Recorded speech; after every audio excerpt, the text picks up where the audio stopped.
Howdy guys, it's Joe here today talking to you guys about 3 strategies to help yourself climb up to really any rank you want to, and these are all pretty easy to do honestly. They're essentially just duo queue combinations that can really easily help you win games, and are just so strong together. As well with that, you don't have to be duo queue, you can just get someone on your team to go one of these characters, that'll work perfectly fine as well, but duo queue is always preferable because duo queue really has no drawbacks, and you know you have a good teammate, you know you don't have a troll. There's a lot of good parts of duo queue, but if you can't get that, well, you can just try to get someone on your team to play one of these characters alongside with you. Anyways, with that said, let's just get straight on to the first strategy.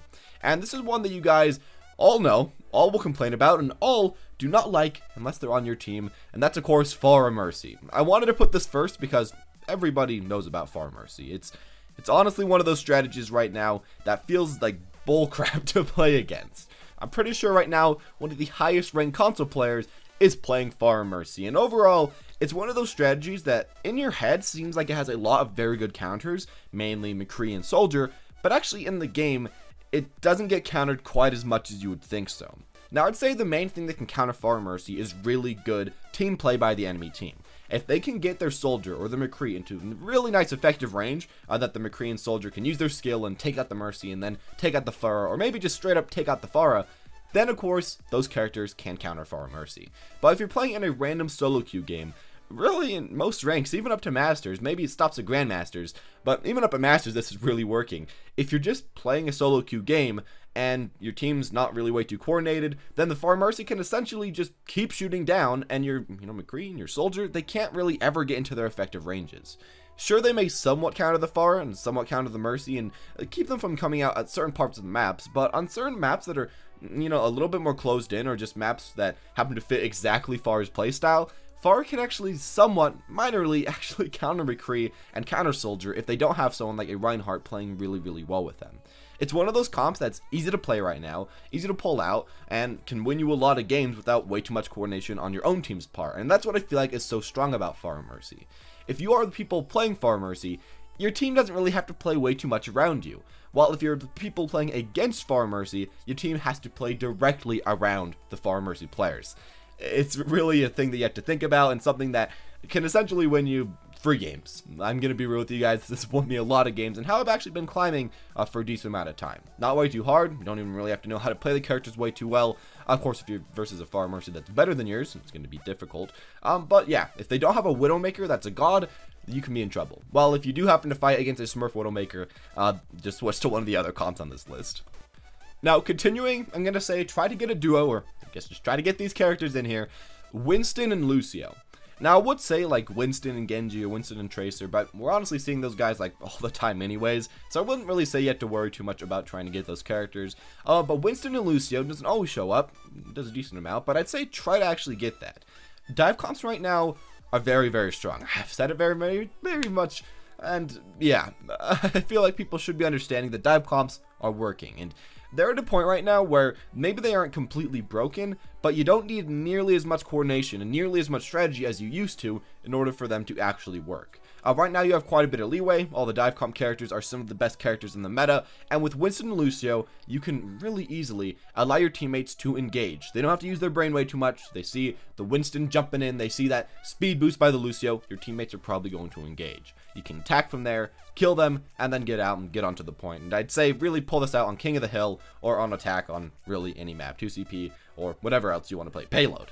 Overall, I'm going to say that this is just a strong combo in general. These characters work really well together, speed boosting in, dealing a lot of damage, healing up a decent amount of HP, of course, being able to ult Winston and your entire team as Lucio, giving them a shield which lets you get in even easier. It just all makes a lot of sense, and I'd say mainly it's nice because in solo queue and in duo queue, if you can happen to get out these strategies that don't require way too much skill again, your teammates are probably going to follow up. That's one thing I want to remind you guys. The strategies that are always the strongest aren't necessarily the strongest in solo and duo queue, and the things that I'd say are always the strongest are the ones that are easy to pull off and easy to get your teammates to follow up with.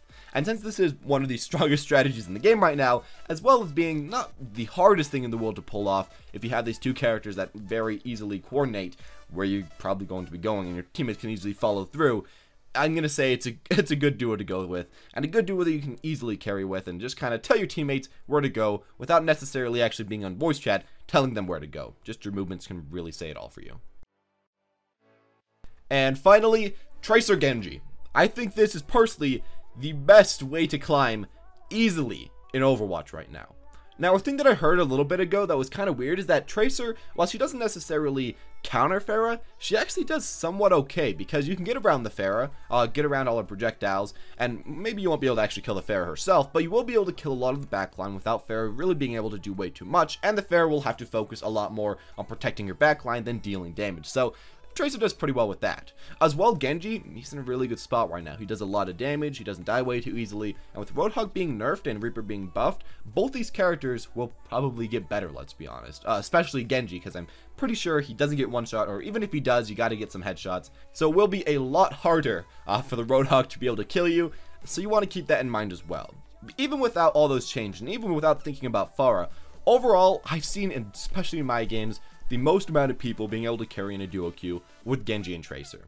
They can simply get an almost infinite amount of picks. They can go in together, kill you as a support, kill you as a backliner, and your tanks can't really do much. Of course, if they're playing Winston, they can do a little bit. If they're playing D.Va, they can do a little bit, but if they go Reinhardt, or if they go, I guess, Orisa, they can't do anything. They probably just have to sit there, try to hold off the front line, and yeah.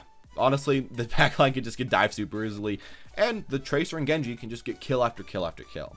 As well, the thing that I feel like is so good about them is that, while they might not be the 100% best on defense, at everything else, they're really, really strong.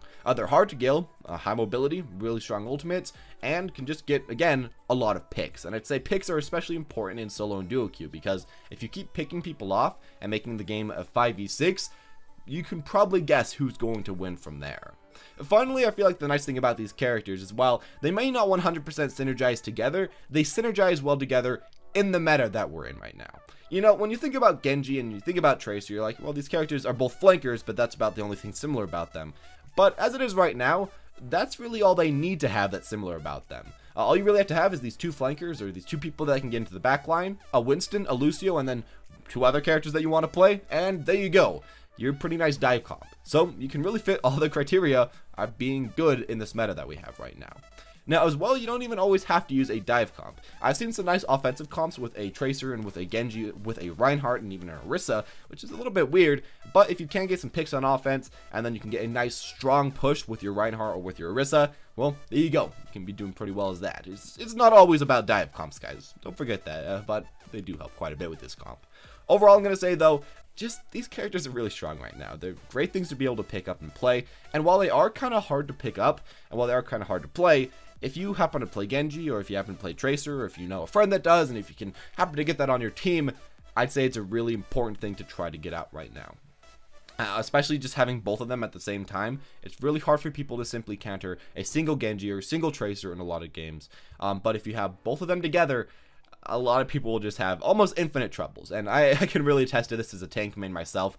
With the majority of the tanks, you can't really do anything against these guys. They can kind of just do stuff in your back line, and there's not nearly enough CC on the amount of tanks that we have right now. None of them really have like any CC, so you can't really do way too much. You can try to kill them, you can try to get them off your back line, but they can probably just disengage and re-engage just a little bit more. So yeah, really good picks to be able to pick up and play, and I'd recommend them.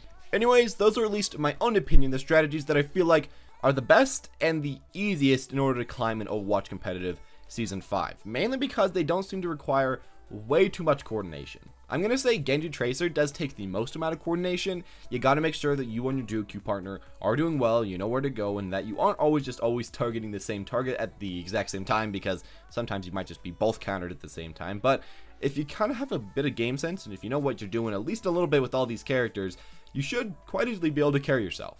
As well with this, of course, as always, you do want to try to get better at the game. You want to try to get as skilled as possible. I guess with Lucio and Winston, it's a little bit easier. But yeah, that's one prerequisite always in order to get to a higher rank. And these won't just completely cut that off. But if you want to just play characters that are good, that aren't way too hard, and that should overall be able to help you carry yourself if you've been stuck for quite a while, these guys are, at least what I'd say, are some of the best characters in the game in order to be able to be played, mainly because a lot of their counters don't really seem to be working way too well right now. Especially McCree seems like the character that should be countering quite a few of these guys, but he doesn't really. And I guess as well, Reaper should be able to counter a little bit of the dive comp, but as far as it is right now as well, he doesn't really, so you don't really have way too much exact counters that are working way too well. Now, of course, a God McCree can counter you decently well, but for the majority of us, it's not going to be happening. And even if they are a God McCree, it's not an instant loss for you if you're playing someone like a Tracer or if you're playing somebody like a Genji, unless I guess they have aimbot. But other than that, you should still be doing fine. And if you guys both dive on them at the same time with any of these comps,